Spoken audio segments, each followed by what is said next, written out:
अस्सलाम वालेकुम। कल वाले चैप्टर तैयार किए, चूंकि ये मुनासिब है, लेकिन दोनों का काफी अहम रोल है। जो सेकंड जोन है जिसमें 25 से 30 नंबर का पेपर है, उसके अंदर ये चैप्टर 6 और 7 से सबसे ज्यादा सवाल है। तो परफॉर्मेंस की किस्में, अटेम्प्टेड परफॉर्मेंस, डिस्चार्ज की किस्में, ये सारी चीजें क्लियर हैं। जॉइंट प्रोमिजर और रेसिप्रोकल प्रोमिजर्स के रूल्स क्लियर है और याद करने की तरफ कोशिश भी है। ठीक है, कॉन्ट्रैक्ट एक्ट को एंड करते हैं। आखिरी चैप्टर जो हमारा रहता है, ऑल्दो तरतीब में पहले होना चाहिए, लेकिन चूंकि ये बड़ा चैप्टर है तो इसको एंड के लिए उठा के रखा था कि चलो ठीक है, जब जरा सारे कॉन्ट्रैक्ट पे ग्रिप हो जाए तो फिर इसकी तरफ आएंगे। कॉन्ट्रैक्ट के एसेंशियल्स देखे थे, ऑफर और एक्सेप्टेंस हमने पहले पढ़ लिया, और उसके बाद उससे ओवर एंड अबव 5 और एसेंशियल देखे थे। कौन कौन से भला? Free consent, competence, lawful consideration, lawful object, और वो एग्रीमेंट जो एक्सप्रेसली डिक्लेयर्ड हुए हैं वॉइड, वो नहीं होने चाहिए। ये 5 बातें। तो यहाँ पे उनमें से 2 चीजें हैं, फ्री कॉन्सेंट और वो जो एक्सप्रेसली डिक्लेयर्ड वॉइड एग्रीमेंट्स हैं। तो कहानी शुरू करते हैं फ्री कॉन्सेंट से। फ्री कॉन्सेंट, कॉन्सेंट रजामंदी, फ्री मुफ्त। जो दोस्त मुफ्त में खाना खिला दे, जो मुफ्त में मान जाए, उसको खाना भी ना खिलाना पड़े और फिर भी वो आपसे जो नाराज हुआ और मान जाए, तो वो कॉन्सेंट कौन सी होगी? तो ये फ्री, वो फ्री नहीं है। ये फ्री कौन सा है? आजाद रजामंदी। 2 बंदे जब आपस में एग्रीमेंट कर रहे हैं तो कहीं ना कहीं दोनों का जहन आजाद होना चाहिए। कॉन्सेंट किसे कहते हैं? कॉन्सेंट का मतलब है कि जब 2 बंदे सेम थिंग को सेम सेंस में एग्री करें तो उसको हम कॉन्सेंट कहते हैं।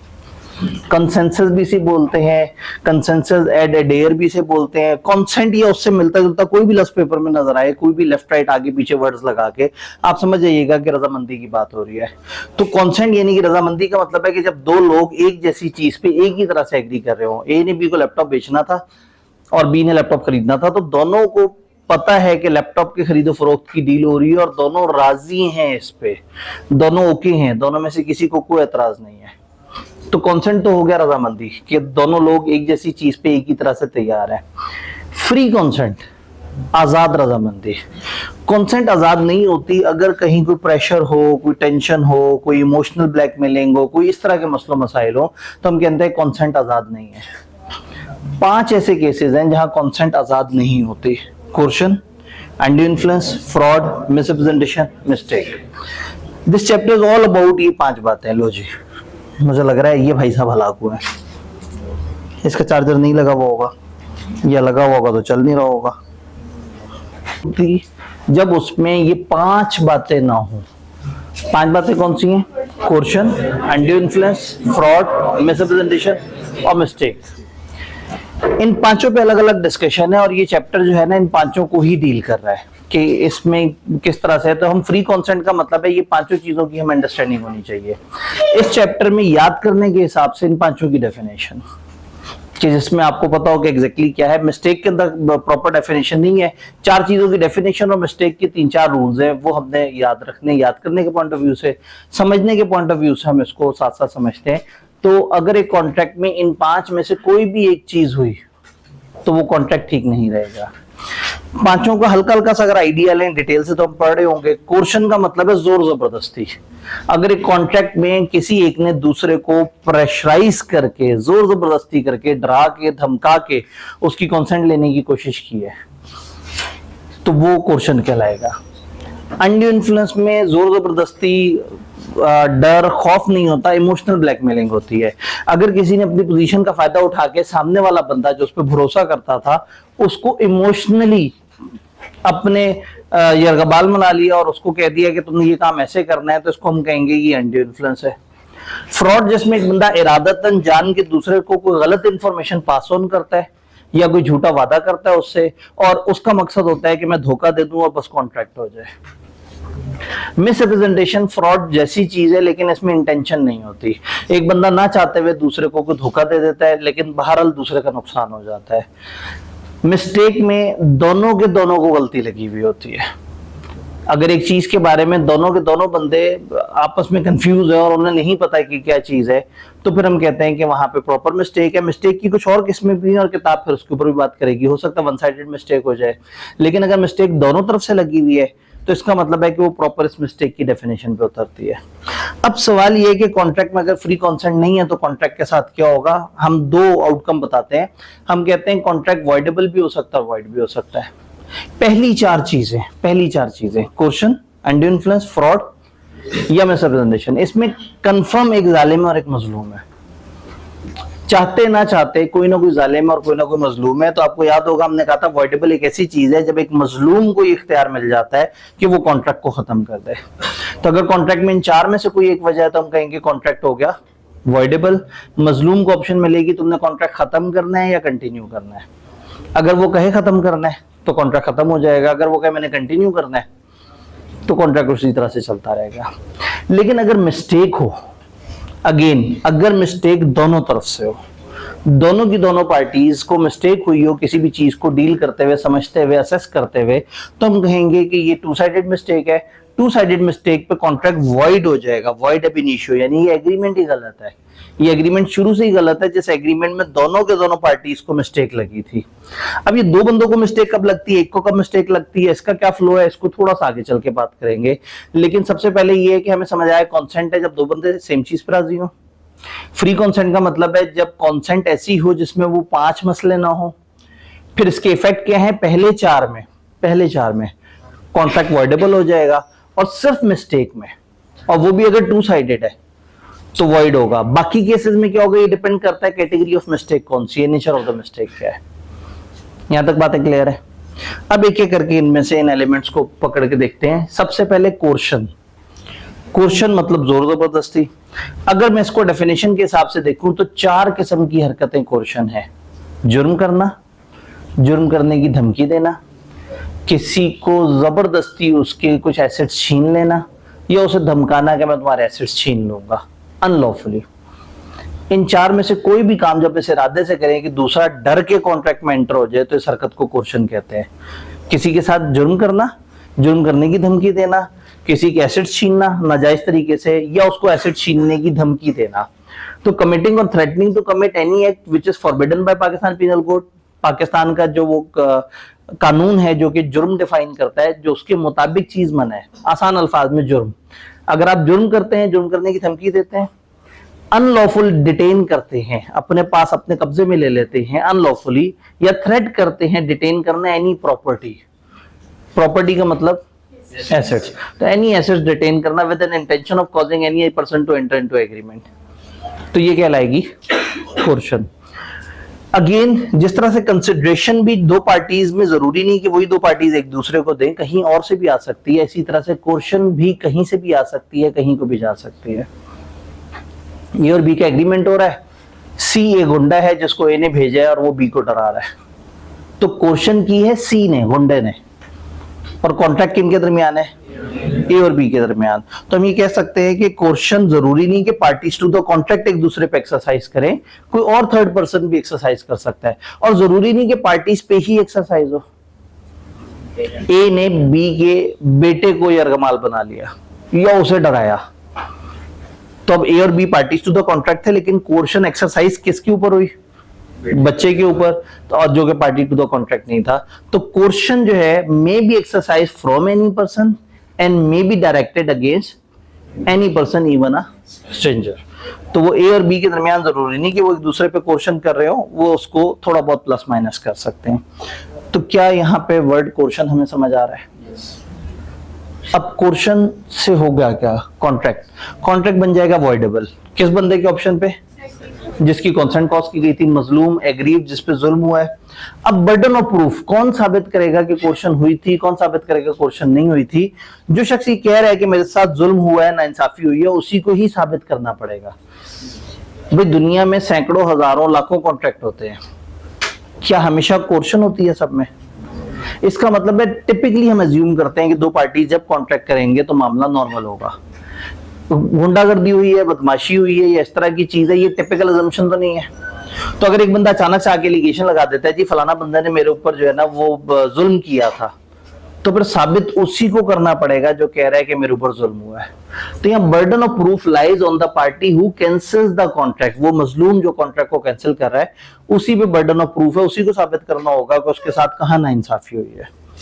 यानी ये टिपिकल अजम्पशन नहीं है कि कॉन्ट्रैक्ट में बदमाशी होती है तो जो आके इल्जाम लगा रहा है कि बदमाशी हुई है उसी को साबित करना पड़ेगा कि अच्छा साबित करो कैसे बदमाशी हुई है। और वंस कोर्शन साबित हो जाए तो आपको याद होगा, आप लोगों ने एक जुमला पढ़ा था, a person to whom money has been paid और anything delivered by coercion must. तो अगर कोई पैसे हैं वापस करने पड़ेंगे और दोनों ने किसी से एक दूसरे से कोई भी बेनिफिट अगर ले लिया उस कॉन्ट्रैक्ट में और कोर्शन हो गई है और उसके बाद जो है ना उन्होंने कह दिया कि जी हमने खत्म करना है कॉन्ट्रैक्ट, तो फिर वो एक दूसरे से जो जो बेनिफिट लिया था वो एक दूसरे को वापस करना पड़ेगा। अदालत इनकी कोई एडजस्टमेंट नहीं कराती, इनसे कहती है कि अभी अभी ये सारी एडजस्ट एक दूसरे को ये चीज वापस करो, क्योंकि कमरा अदालत से बाहर निकल के तो उन्होंने फिर जानी दुश्मन बन जाना है। तो ऐसे में जो जो जिसने जिससे बेनिफिट लिया है वो वाला वापस करना पड़ेगा। अब यहाँ पे एक छोटी सी बात है जो जहन में रखने वाली है, it is irrelevant whether the Pakistan penal code is in force और not in the place where coercion is employed. अगर लीगल केस पाकिस्तान में हुआ है तो पाकिस्तान पिनल कोड की प्रोविजंस अप्लाई करेंगे। वो कहना ये चाह रहे हैं कि ये चीज इंपॉर्टेंट नहीं है कि जो एक्शन है वो किस जगह पे हुआ है। अगर उस एक्शन का लीगल केस पाकिस्तान में हुआ है और वो एक्शन पाकिस्तान के कानून के मुताबिक कोर्शन है तो फिर हम उसको कोर्शन मानेंगे। फॉर एग्जाम्पल अमेरिका की एक स्टेट है और वो स्टेट में वैसे ही बड़े दंगे फसाद होते हैं, तो वहां अगर कोई बंदा आपके पैसे ना दे रहा हो तो उसको हल्का सा घूंसा मारना जो है वो अलाउड है। फॉर एग्जाम्पल टेक्सास की बात कर लेते हैं अमेरिका में, तो वहां पे अगेन हम अमेरिका को तो बड़ी एहतराम की नजर से देखते हैं। अमेरिका की कई स्टेट्स में पुलिस भी नहीं दाखिल हो सकती, इतने बदमाश हैं, एवं नहीं पूरी दुनिया में बदमाशी कर रहे हैं। तो अगेन अमेरिका की जो ओरिजिनेशन है वो भी रेड इंडियन से है, कि जंगलियों का इलाका होता था जो आहिस्ता आहिस्ता महज़ब अमेरिका बन गया।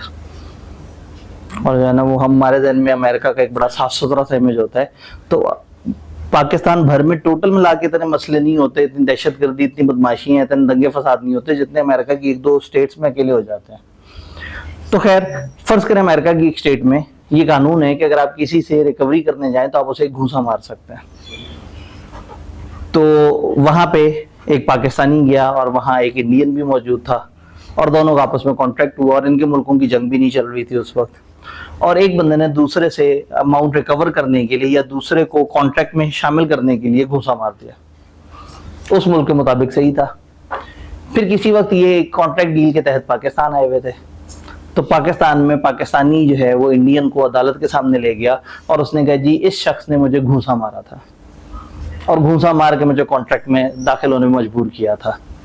अब वो तड़पता रहेगा, भाई मैंने घूंसा तो अमेरिका में मारा था, लेकिन जब हम पाकिस्तान में तो पाकिस्तान का लॉ चलेगा। तो दिस इज इररिलेवेंट कि पाकिस्तान पिनल कोड उस जगह पे इन्फोर्स था या नहीं था। अगर लीगल केस पाकिस्तान में हुआ है तो पाकिस्तान पिनल कोड की जो प्रोविजंस है वो अप्लाई करेंगे। तो हमारे बाहर गए वालिदैन जिनका बड़ा दिल करता है कि अपने बच्चों को थोड़ा सा मारे पीटे और बाहर जो है बच्चों को एक चपेट भी करा दो तो बच्चा पुलिस बुला लेता है, इंसानी हकूक, भाई बच्चे पे आपने हाथ कैसे उठाया। तो हमारे देसी पेरेंट्स जो है ना उनको बड़ी ख्वाहिश होती है कि वो छुट्टियों में पाकिस्तान आए बच्चों समेत, या उन बच्चों को खूब पिटाई हिटाई करते हैं। वो बच्चे पुलिस के पास भी जाते हैं तो पुलिस वाले भी दो लगा देते हैं कि भैया आप क्या बात कर रहे हो किस तरह से। तो वो रूल यहाँ पे बड़ा अच्छा अप्लाई करता है कि उस मुल्क में जहां वो रह रहे हैं वहां जो मर्जी कानून है। अगर पाकिस्तान में पाकिस्तान के पुलिस वाले के पास गए तो वो यही कहेंगे बेटा वालिदैन है तुम्हें मार दिया तो ऐसा क्या है, फायदा ही होता है इसमें। तो ये पॉइंट समझ आ रहा है। सबसे पहले क्वेश्चन था, क्वेश्चन में क्या हुआ, जोर जबरदस्ती। फिर आ जाता है हमारे पास एंटी इन्फ्लुएंस। एंटी इन्फ्लुएंस में जोर जबरदस्ती नहीं होती। एक बंदा जहनी तौर पे मगलूब हो चुका होता है दूसरे बंदे से। अब मगलूब क्यों होता है एक बंदा क्यों दूसरे की बात सुन रहा होता है, या तो कोई उसके साथ रिश्ता ऐसा होता है कि वो उसकी बात सुन रहा होता है, या दूसरा बंदा उस टाइम पे इस पोजीशन में होता है कि ये उस पर किसी वजह से डिपेंडेंट हो गया हुआ होता है, या अगला बंदा एक खास अथॉरिटी रखता है और आप जो है वो सोचते हैं कि मैं इस बंदे से बिगाड़ ना ही पैदा करूं। वो आपको डराता नहीं है लेकिन आप एहतियातन उससे बिगाड़ नहीं पैदा करना चाहते।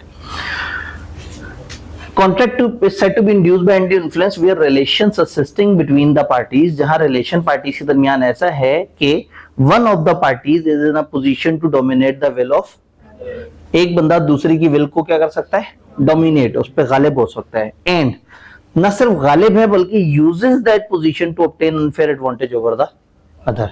बहुत सारे ऐसे ताल्लुक हैं जिसमें एक बंदा दूसरे को कहता है बात और दूसरा बंदा मानता है, लेकिन हर बंदा इस पोजीशन को मिसयूज नहीं करता। तो अगर दो बंदे ऐसे हैं कि जिनमें से एक बंदा गालिब है और दूसरा मगलूब है, और कहीं ना कहीं उस पोजीशन को मिसयूज करके उस बंदे के साथ कॉन्ट्रैक्ट करके अनफेयर एडवांटेज हासिल करता है। फॉर एग्जाम्पल, एक टीचर है, बच्चा उसकी रिस्पेक्ट करता है, टीचर ने बच्चे से कहा कि हाँ भाई तुम जिस गांव में हो उस गांव की तो गंदम बड़ी मशहूर है, तो वहां पे जो है वो कितने रुपए मन चल रही है, उसने कहा जी इतने रुपए मन। तो टीचर ने उससे आधा रेट बता के कहा ओहो अगर इतना होता तो शायद मैं तुमसे खरीद लेता, लेकिन जाहिर है तुम्हारे यहाँ तो मतलब जो है वो गंदम का रेट ज्यादा है, और वैसे भी अब कौन टीचर्स की इतनी इज्जत करता है। बच्चे ने सर क्या बात कर दी आपने, बस टेंशन नहीं लेनी, कितने मन गंदम चाहिए। टीचर ने कहा नहीं देख लो जरा सोच लो, अच्छा चलो फिर कॉन्ट्रैक्ट कर लेते हैं, देखो हर चीज लिखत पढ़त में होनी चाहिए, मुनासिब नहीं है कि हम कॉन्ट्रैक्ट ना करें। अब टीचर अगर कॉन्ट्रैक्ट कर भी रहा है और अपनी पोजीशन को मिसयूज करके दूसरे को इमोशनल ब्लैकमेल करके अनफेयर एडवांटेज उठा लिया है, तो इसे कहेंगे अनड्यू इन्फ्लुएंस। तो इधर इस क्लास में भी कहीं ना कहीं मैं आपको कोई इमोशनल बात करके कोई अच्छी बात सिखाने की कोशिश करता हूँ, वो अनड्यू इन्फ्लुएंस नहीं होगा, क्योंकि मैं अनफेयर एडवांटेज नहीं हासिल कर रहा। तो अगर एक बंदा एक पोजीशन में हो कि दूसरे की विल को डोमिनेट करे एंड फिर उसको यूज भी करे और दूसरे की विल को डोमिनेट करते हुए अपनी पसंद के कॉन्ट्रैक्ट में ऐसे एंटर करे कि उसे फायदा हो जाए पावर वाले को और दूसरे को नुकसान हो जाए, तो ये हरकत क्या कहलाएगी, अनड्यू इन्फ्लुएंस। वो कहते हैं कि अनड्यू इन्फ्लुएंस नॉर्मली 3 जगह पे होता है, जहां एक बंदे के ऊपर आपकी रियल या पेरेंट अथॉरिटी हो, जैसे हमने कहा कि एक ताकत वाला है तो हम जरा उससे जरा ज्यादा बेकार नहीं रखते, ताल्लुक भरोसे का हो, फिड्यूशियरी रिलेशन हो, एक दूसरे पे ट्रस्ट का रिश्ता हो, ये कॉन्ट्रैक्ट ऐसे बंदे के साथ करें जो मेंटल या टेम्परेरी या परमानेंटली जो ऐसी कैपेसिटी नहीं रखता कि वो मामलात को कर सके और उसको डिपेंडेंट होना पड़ता है। ये हम अनसाउंड की बात नहीं कर रहे, ऐसे बंदे की बात कर रहे हैं जो किसी और पर डिपेंडेंट हो जाता है, कोई बीमार आदमी, कोई बूढ़ा आदमी, कोई इस तरह से। तो ये 3 तरह की सिचुएशन है, ऑल्दो सिलेबस में एक्सप्रेसली नहीं है लेकिन इसकी कुछ एग्जांपल्स हैं। रियल या पेरेंट अथॉरिटी, टैक्स ऑफिसर और टैक्स पेयर। टैक्स का ऑफिसर अगर हमारे पास आएगा और वो कहेगा और भाई सब ठीक ठाक खैर खैरियत से, बस पास से गुजरा था तो सोचा आपसे मिल लूं, तो हम बिला वजह उसे चाय भी पिलाएंगे, बैठ के बिस्किट वगैरह भी खिलाएंगे, उसकी बिला वजह इज्जत भी करेंगे। क्यों? वो अथॉरिटी रखता है, हम उससे बिगाड़ नहीं रखना चाहते। ऐसे में अगर वो कहेगा कि जी मैंने अपने बच्चे को यहाँ पढ़ाना है, कॉन्ट्रैक्ट करेगा हमारे साथ, तो उसके बच्चे को 50% ऑफ मिल जाएगा। डिपेंड करता है, अगर जितना ज्यादा पावर का होगा उतना ज्यादा ऑफ मिल जाएगा। अब क्वेश्चन हुआ है क्या, उसने डराया धमकाया तो नहीं है, लेकिन हम उसकी पोजीशन की वजह से कहीं ना कहीं उसकी बात सुन रहे हैं और उसको फायदा हो रहा है और हमें नुकसान हो रहा है। इसी तरह से पुलिस ऑफिसर जो एक्यूज जिसकी इन्वेस्टिगेशन हो रही होती है, वो उसे जो मर्जी उगलवा लेता है, पूरी दुनिया की कोई भी चोरी उससे रिकवर करवा लेता है। एम्प्लॉयर और एम्प्लॉय, कहीं ना कहीं एम्प्लॉय अपने एम्प्लॉयर के अंडर काम कर रहा होता है, तो कुछ ट्रांजैक्शन में एम्प्लॉयर जैसे कहता है एम्प्लॉय को उस तरह से करना पड़ रहा होता है। फिड्यूशियरी रिलेशन में पेरेंट और चाइल्ड, वालिदैन औलाद का रिश्ता, भरोसे का रिश्ता है, वालिदैन की बात औलाद मानती है। ये उन्होंने जनरेशन अल्फा आने से पहले कहा था। खैर आप लोग तो जी होंगे मेरे ख्याल में, आप जी हैं, ठीक है। चले अगली बार मैं जी बोलूंगा। गार्डियन और माइनर, वही जो गार्डियन है और एक माइनर छोटा बच्चा जिसकी हिफाजत करे। एडवोकेट एंड क्लाइंट, वकील और उसका मौक्कल। तो इन तीनों एग्जांपल में हमें देख नजर आ रहा है कि एक बहुत ज्यादा भरोसे का रिश्ता है, तीनों की तीनों एग्जांपल्स में क्लियरली। आगे क्या मामला है, मेंटल कैपेसिटी का। सारी बातें स्लाइड पे थोड़ी बतानी होती है ना, वो तो कुछ बंदा घर जाके भी पढ़ता है। नहीं समझ आई, बुक में है ही नहीं, ठीक है जी। फियोंसे फियोंसी, दोनों के स्पेलिंग मिलते जुलते ही हैं, फियोंसे फियोंसी। ये ई के ऊपर ऐसे करके ये टुनटुना सा बना हुआ है, इसका क्या मतलब होता है? इस ई को कैसे पढ़ना होता है?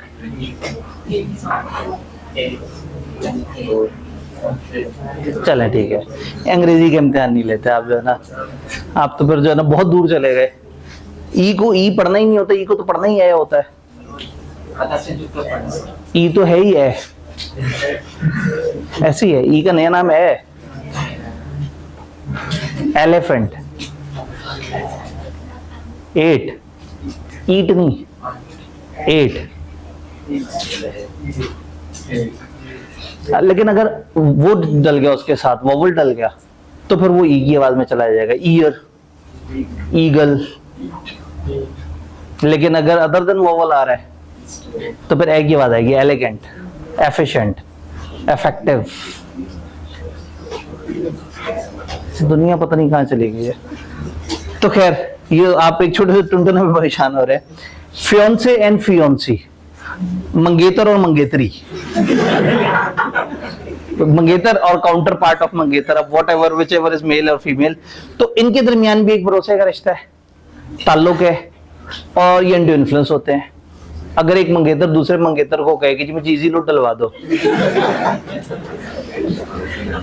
आप तो उस सभा को इजी लोड डलवा देते थे, वो जिसके मैसेज आते थे कि जी वो मैं गरीब हूं और मेरे पास इजी लोड नहीं है, इस तरह से करके, तो ये तो फिर मंगेतर है।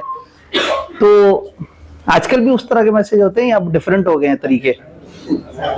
ठीक है, तो पिछले 10-12 साल में बहुत मैसेज आए कि जी वो मैं हॉस्पिटल में हूँ और जो है ना मुझे इजी लोड की जरूरत है, और तो पूरा पाकिस्तान इजी लोड करा करा के भेज रहा होता था। अब बेचारे सारी ख्याल करते हैं कि एक हॉस्पिटल में कोई बंदा मौजूद है, तो पता लगा कि शायद सबा नाम की खातून थी, को 11 अरब का उसने वो किया था, बंद किया था। लोगों मतलब अन्य वाले लोगों को मैसेजेस किए कि जी मैं हॉस्पिटल में हूँ और सिर्फ 25 रुपए का इजी लोड चाहिए। अब हर इंसान सोचता है कि मजबूर है कोई, मेरे ऊपर भी बुरा वक्त आ सकता है, वो उसको इजी लोड कर देता है। अगली ने कंपनी के साथ सेटलमेंट की हुई थी। तो बहरहाल फियोंसे फियोंसी के दरमियान जाहिर है जब कॉन्ट्रैक्ट होगा तो आपको लगता है कि बहुत ही कमर्शियल होगा। उसमें जाहिर है जो गालिब होगा और जो मगलूब होगा, जो मगलूब होगा वो दूसरे का बहुत ज्यादा एहतराम कर रहा होगा। कौन सा जेंडर गालिब है कौन सा मगलूब है, ये किस्मत का मामला है, ठीक है। लेकिन जो भी गालिब होगा वो मगलूब से बेनिफिट लेने की कोशिश करेगा और उसको अंडू इन्फ्लुएंस करेगा। एक जमाने में ना आईकिप की किताब में एक लिस्ट होती थी कि कहाँ का अंडू इन्फ्लुएंस है और कहाँ नहीं है। तो फियोंसे फियोंसी में लिखते थे वो अंडू इन्फ्लुएंस है और कहते थे मियाँ बीवी में नहीं है। तो मैंने उसकी एक इंटरप्रिटेशन निकाली कि वहां कोर्शन होता है। बेगम ने यहाँ चाकू पकड़ा, बेलन पकड़ा है और जनाब शौहर भाग रहा है आगे की तरफ। तो फियोंसे फियोंसी क्योंकि अभी रिलेशन डेवलप नहीं हुआ, तो इस वक्त तो उन्हें ख्वाहिश है कि हाँ भाई जो है ना, तो इस टाइम पे वो चांद सितारे भी तोड़ रहे होते हैं।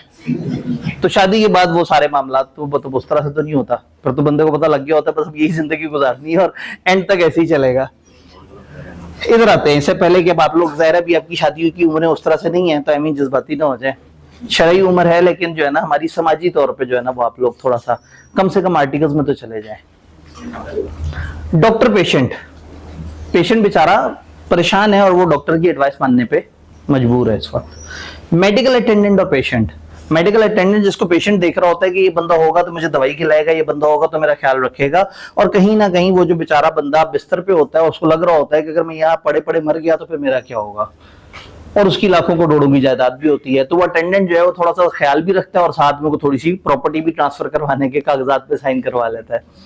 तो यहाँ अंडू इन्फ्लुएंस है। फैमिली मेंबर और वीक ओल्ड मैन, अनफॉर्चुनेटली जो इस वक्त टिपिकल कल्चर चल गया है कि अगर एक बूढ़ा आदमी एक फैमिली में है तो फैमिली मेंबर्स खाम खौस पे धोन जमाते हैं और उस बेचारे को भी उसी चीज पे मजबूर कर देते हैं जो वो खुद करना चाह रहे होते हैं। तो ऐसी सिचुएशन जहां एक बंदा डिपेंडेंट हुआ है मेडिकल रीजंस की वजह से, ऐसी जगह जहां पे भरोसे की वजह से आप डिपेंडेंट हुए और ऐसी जगह जहां अथॉरिटी की वजह से डिपेंडेंट हुए, तो हमने कहा था 3 बातें हैं, या तो रियल अपेरेंट अथॉरिटी हो, या फिड्यूशियरी रिलेशन भरोसे का रिश्ता हो, या ऐसा मामला हो जिसकी मेंटल कैपेसिटी टेम्परेरी या परमानेंटली अफेक्ट हो गई हो। क्यों? एज ज्यादा हो गई है, या इलनेस है, या मेंटल या बॉडीली डिस्ट्रेस है। तो ये 3 चीजें, ये लिस्ट हमारे सिलेबस में है लेकिन ये जो एग्जांपल्स हैं ये हमारे सिलेबस में नहीं है। यहाँ किताब इफेक्ट बताना चाह रही है एंटी इन्फ्लुएंस की, और अल्हम्दुलिल्लाह ऐसे गंदे तरीके से बता रही है कि पढ़ा भी नहीं जा रहा। पता नहीं मुझे यहाँ साइड से तो बहुत ही अजीब सा लग रहा है, आपको सामने से भी बहुत ज्यादा अच्छा तो नहीं लग रहा, समझ आ रहा है? अच्छा ठीक है, इधर से तो बिल्कुल डब्बे डब्बे नजर आ रहे हैं। तो एंटी इन्फ्लुएंस से होता क्या है, कॉन्ट्रैक्ट वर्डेबल हो जाता है। किसके ऑप्शन पे? Aggrieved party. अब यहाँ फिर वही वाला मसला, बर्डन ऑफ प्रूफ किस पे आएगा? बुलेट है। अब नॉर्मली क्या होता है कि जब भी एक बाप और बेटे के दरमियान को कॉन्ट्रैक्ट होगा तो हम टिपिकली अज्यूम करेंगे कि बाप अंडू इन्फ्लुएंस एक्सरसाइज कर सकता था, और किया होगा। अब अगर एक बंदा कहे नहीं जी मैंने इन्फ्लुएंस एक्सरसाइज नहीं किया, तो वो एक मशकूक सी बात कर रहा है, तो बर्डन ऑफ प्रूफ उसी पे आएगा जो मशकूक बात कर रहा है। तो कोर्शन में मजलूम ने साबित करना होता था जुल्म हुआ है, अंडी इन्फ्लुएंस में जालिम ने साबित करना है कि उसने जुल्म नहीं किया। जब अंडी इन्फ्लुएंस साबित हो जाए तो कॉन्ट्रैक्ट पूरा का पूरा भी खत्म हो सकता है, या पार्टीज में कोई और एडजस्टमेंट भी हो सकती है। अगर बाप बेटे के दरमियान कॉन्ट्रैक्ट और एक दूसरे के साथ थोड़ा सा पैसों का लेन देन हुआ है, तो हो सकता है अदालत ये चीज तय कर दे कि चलो एक काम कर लो, जितने पैसे दे दिए उसकी ये एडजस्टमेंट कर लो और बाकी वापस कर दो। तो कोर्शन में ऐसी कोई सेटलमेंट नहीं, कोर्शन में जिसने जिसको जितना दिया वो वापस हो जाएगा। अंडी इन्फ्लुएंस में इस तरह का चक्कर नहीं है, डिपेंड करता है सिचुएशन पे। कॉन्ट्रैक्ट में be set aside either absolutely, या तो कॉन्ट्रैक्ट बिल्कुल ही खत्म हो जाएगा, या अगर कोई पार्टी जिसने जो एंटाइटल है कि वो अवॉइड कर सके उसने रिसीव कर लिया कोई बेनिफिट, तो जो टर्म्स एंड कंडीशन उस वक्त कोर्ट को मुनासिब लगेंगे उन पार्टीज के दरमियान वो उस तरह से सेटल कर देंगे। लेकिन कोर्शन के अंदर तो बेनिफिट्स एक दूसरे को वापस करने ही पड़ेंगे। क्या अंडी इन्फ्लुएंस समझ आया? अब अंडी इन्फ्लुएंस और कोर्शन में फर्क क्या है? रेगुलर क्लास होती तो मैं आप लोगों से ही सारे फर्क पूछता, लेकिन वक्त कम है। कॉन्सेंट, कोर्शन में डरा के कॉन्सेंट ली गई है और यहां जहन को मगलूब करके। वहां फिजिकल प्रेशर है, यहां मॉरल प्रेशर है। वहां पार्टीज में ताल्लुक होना जरूरी नहीं है, लेकिन यहां पार्टीज में ताल्लुक होना जरूरी। वहां मकसद है किसी को डरा के कॉन्ट्रैक्ट में शामिल करना, यहां मकसद है किसी से फायदा उठाना। वहां क्रिमिनल लाइबिलिटी है, कोर्शन में क्राइम हुआ है, अंडर इन्फ्लुएंस में क्राइम नहीं हुआ है, इमोशनल ब्लैकमेलिंग हुई है, but that is not crime. On हुम बाय हुम, किस पे की जाए, कौन करे। कोर्शन किसी पे भी हो सकती है और कोई भी कर सकता है, जबकि under influence party to contract ही करेगी और पार्टी टू द कॉन्ट्रैक्ट पे ही करेगी। फिर again burden of proof, honours of proof किस पे है? कोर्शन, जिस पे कोर्शन एक्सरसाइज हुई है मजलूम, और अंडर इन्फ्लुएंस जो इस पोजीशन में था कि डोमिनेट कर सकता था विल को, यानी कि जालिम। रिस्टोरेशन ऑफ बेनिफिट, यहां लाजमी रिस्टोरेशन होगी और यहां हो भी सकती है और नहीं भी हो सकती, को और एडजस्टमेंट भी हो सकती है अंडर इन्फ्लुएंस में। तो ये जो आपके 5 एरियाज हैं फ्री कॉन्सेंट के, इसको हम 3 कैटेगरीज में डिवाइड कर सकते हैं। एक कैटेगरी बनेगी इन 2 की, कोर्शन और अंडर इन्फ्लुएंस, करीब करीब के हैं और इनके डिफरेंसेस को हम समझते हैं। फिर फ्रॉड और मिसरिप्रेजेंटेशन, फिर उसके डिफरेंसेस को हम समझते हैं, और एंड पे मिस्टेक, छोटा सा अलग सा यूनिट है, उसकी अपनी ही स्पेशल रूल्स है। तो कोर्शन एंड इन्फ्लुएंस ओके है। कहानी आगे बढ़ाते हैं। फ्रॉड, फ्रॉड में क्या होता है? जब एक शख्स इस इरादे से दूसरे बंदे को कोई कॉन्ट्रैक्ट पेश करता है कि उसने या तो धोखा देना होता है, या कोई झूठा वादा करना होता है, कोई झूठ बोलना होता है, कोई सच छुपाना होता है, या किसी भी तरीके से दूसरे को धोखा देना होता है, तो ये मामला फ्रॉड कहलाता है। और फ्रॉड जरूरी नहीं कि एक बंदा खुद करे, उसका एजेंट भी कर सकता है, और समटाइम फ्रॉड आपकी रजामंदी से भी होता है। आपके सामने फ्रॉड हो रहा होता है लेकिन आप खामोश रहते हैं उस पर, तो फ्रॉड आप भी कर सकते हैं, आपका एजेंट भी कर सकता है, और आपकी रजामंदी से भी हो सकता है। रजामंदी की एग्जांपल इस तरह से है कि फॉर एग्जांपल मैं बरकत मार्केट में किसी जगह जाके बैठूं और वहां चाय पी रहा हूं और साथ 2 बच्चे बैठे हुए हों, आपस में बातें कर रहे हो, और एक बच्चा दूसरे से कह रहा हो कि यार तुम खामखा इंजीनियरिंग की तरफ जा रहे हो, आज जो सीए में दाखिला ले लो। मैं कॉलेज के फ्रंट ऑफिस गया था, उन्होंने बताया था 4 साल में हो जाता है सीए। आप रजिस्टर होते हैं, रजिस्टर होते साथ ही 3 महीने में पीआरसी की अटेम्प्ट होती है, 3 महीने में आप पीआरसी कंप्लीट कर लेते हैं। फास्ट ट्रैक में 3 पेपर उठा लेते हैं, या चलें 2 पेपर उठा लेते हैं, उसके बाद अगली 2 अटेम्प्ट में कुछ और पेपर वो करते हैं, तो अभी आप अभी एफएससी से निकले, आपको 1.25 साल हुआ होता है कि आपका कैफ हो जाता है। 3.5 साल के आर्टिकल्स हैं, लेकिन जो आर्टिकल्स में क्वालिफाई कर जाए उसका 6 महीने कम हो जाते हैं। तो 3 साल के आर्टिकल्स हैं और फाइनल के इम्तिहान है ही कितने से 8। आराम से बंदा 4-4 करके 2 अटेम्प्ट में निकाले। ज्यादा इजी रखना हो तो 3 अटेम्प्ट में कर लो। लाखों रुपए की बरसात, यशी यशी। अब मैं वहां बैठा चाय पी रहा हूँ और मेरे सामने 2 बच्चे, एक बच्चा दूसरे को धोखा दे रहा है, ठीक है, झूठ बोल रहा है, उसके साथ गलत बयानी कर रहा है, और मैं जानते हुए भी कि वो जो कह रहा है ऐसा होता नहीं। अगर मैं खामोश हूं तो उस धोखे में मेरा भी किरदार है, मैंने भी साथ दिया उस धोखे में, हालांकि वो बच्चा मेरा एजेंट नहीं है। तो फ्रॉड तीन तरीके से होता है, पार्टी खुद करती है, उसका एजेंट करता है, या उसकी कॉनेवेंस से होता है। कॉनेवेंस उसकी रजामंदी शामिल होती है, उसने मना नहीं किया होता और उसने होने दिया होता अपने सामने फ्रॉड, और रोका नहीं होता हालांकि वो रोक सकता है। तो फ्रॉड की डेफिनेशन के मुताबिक 5 चीजें अगर कौन कौन करे, fraud means and include any of the following act committed by a party to contract और विद हिज कॉनेवेंस और by his agent with intent to deceive another party, या उसका agent to induce him to enter into contract.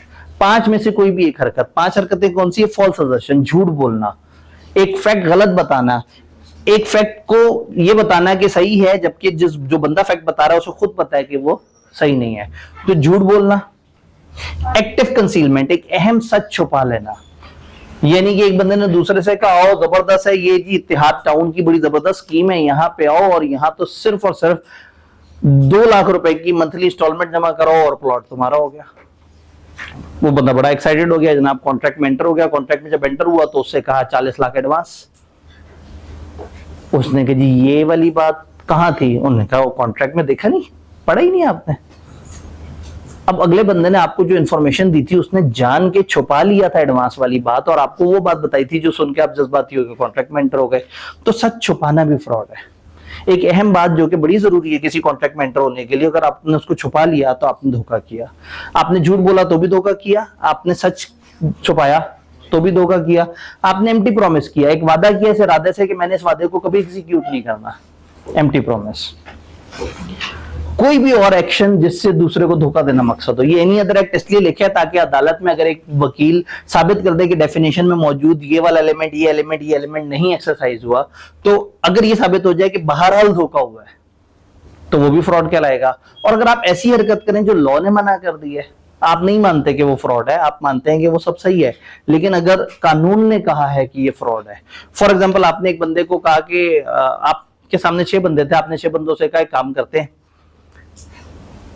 मेरे पास ये 500 का इनाम है, ये इनाम मैं एक पर्ची में डाल के रख रहा हूं, ये एक डब्बा है और इस डब्बे में 5 और पर्चियां डाल देते हैं, पर्चियां हो गई 6, एक के अंदर 500 का इनाम लिखा है, ये गेम खेलते हैं, तुम सारे लोग मुझे 100-100 रुपए दो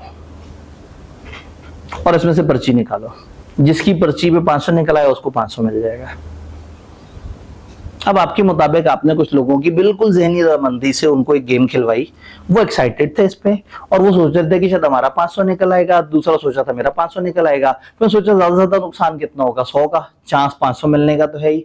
तो 6 लोगों ने 100-100 रुपए दे की गेम खेली, आपके पास 600 आया, आपने 500 इनाम के तौर पे दे दिया, 100 मुआवजे के तौर पे आपने इतनी जबरदस्त जो गेम खिलाई उसका आपने सर्विस चार्जेस ले लिए।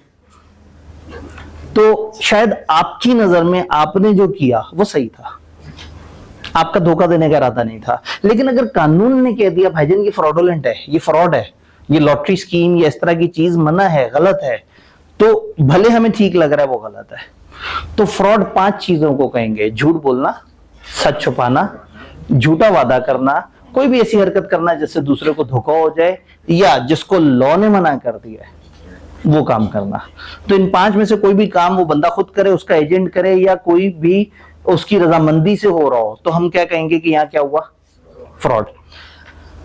अब ये जो खामोशी है ना, खामोश रहना, एक अहम चीज ना बताना और अगले बंदे को फ्रॉड हो जाए, तो हो सकता है कि वो शख्स कहे कि भाई मैंने एग्रीमेंट इसके सामने रखा था, इसने क्यों नहीं पढ़ा एग्रीमेंट के अंदर कि क्या टर्म्स एंड कंडीशन है, मैंने जो बात उस वक्त 30 सेकंड की रील में दे सकता था मैंने दे दी, ज्यादा बड़ी वीडियो बनाता उसकी रीच ज्यादा ना बनती, फेसबुक तो जितनी छोटी वीडियो उसको तेजी से सर्कुलेट करता है, तो इसलिए मैंने उधर चीज बता दी थी और मेरा ख्याल था कि एग्रीमेंट पढ़ लेगा, तो मैंने छुपाया ही कुछ नहीं, हाँ बस मैं खामोश रहा, मैंने ज्यादा ऐसे बातचीत नहीं की। तो सवाल ये कि क्या खामोश रहना फ्रॉड है या नहीं है, इस पे कॉन्ट्रैक्ट टेक्निक डिस्कशन की है, उन्होंने कहा खाली खामोश रहना उन फैक्ट्स पे जिससे लोगों की रजामंदी आगे पीछे हो सकती है, इटसेल्फ फ्रॉड नहीं है। अगर एक बंदे ने आपसे सवाल ही नहीं पूछा और आप खामोश हैं तो कॉन्ट्रैक्ट एक्ट को लगता है कि कुछ गलत नहीं हुआ। 2 केसेस में खामोशी फ्रॉड है, जहां सर्कमस्टांसेस इस केस के ऐसे हैं कि पार्टीज का आपस में फिड्यूशरी रिलेशन है, भरोसे का रिश्ता है। अगर भाई अपने भाई से एक चीज खरीद रहा है तो वो ये मानेगा कि मेरा भाई मेरे साथ धोखा नहीं करेगा, या उसकी चीज में खराबी है तो मुझे खुद से बता देगा। तो आपने इंतजार नहीं करना कि वो बोल के पूछे तो मैं जवाब दूं वरना मैं खामोश रहूं। तो फिड्यूशियरी रिलेशन में खामोश रहना फ्रॉड है अगर आपने एक जान के खामी नहीं बताई। दूसरा, जहां silence itself is equivalent to speech, जहां खामोश रहना बोलने के मुतरादिफ हो। ये कब होता है? एक बंदा सवाल आपसे ऐसा पूछता है जिस सवाल के जवाब में या आपने कुछ बोलना होता है या खामोश रहना होता है। चीज खरीदने वाले ने कहा, लैपटॉप खरीदने वाले ने कहा कि भाई इस लैपटॉप पे ये मसला तो नहीं आता कि विंडोज 11 चले ही ना, और आप खामोश हैं। इसका मतलब क्या हुआ कि ऐसा मसला नहीं आता। लैपटॉप खरीद लिया, बाद में उसे चलाया तो उसमें वो मसला आ गया। तो किसी सवाल का अगर सवाल ऐसा हो जिसके जवाब में बोलने का मतलब कुछ और हो और खामोशी का भी कुछ मतलब हो, तो वहां वो वाली खामोशी फ्रॉड होता है। तो दो जगह पे खामोश रहना फ्रॉड है, जहां फिड्यूशियरी रिलेशन हो या जहां खामोशी बोलने के मुतरादिफ हो। इन दो केसेस के अलावा अगर किसी जगह आप खामोश रहे, आपने अपनी प्रोडक्ट के पूरे फीचर्स नहीं बताए और दूसरे बंदे को धोखा हो गया जबकि उसने पूछा नहीं था, आप पे कोई जिम्मेदारी नहीं है कॉन्ट्रैक्ट एक्ट के तहत। बट हमारी फेडरल शरिया कोर्ट्स बीच में अचानक से आ गई। 80s में इन्होंने एक फैसला सुनाया, अगेन ये हमारी किताब का पार्ट नहीं है लेकिन ये ईमान का पार्ट जरूर है, तो इसलिए जो है ना वो मैं आपको खासतौर पे बात बताना चाहूंगा। फेडरल शरिया कोर्ट ने ये वाली प्रोविजन ऑफ कॉन्ट्रैक्ट एक्ट को नल एंड वॉइड डिक्लेयर किया हुआ है पाकिस्तान में। वो कहते हैं कि इस्लाम हमें कहता है कि आप अपनी चीज की अच्छाई भी बताओ और बुराई भी बताओ।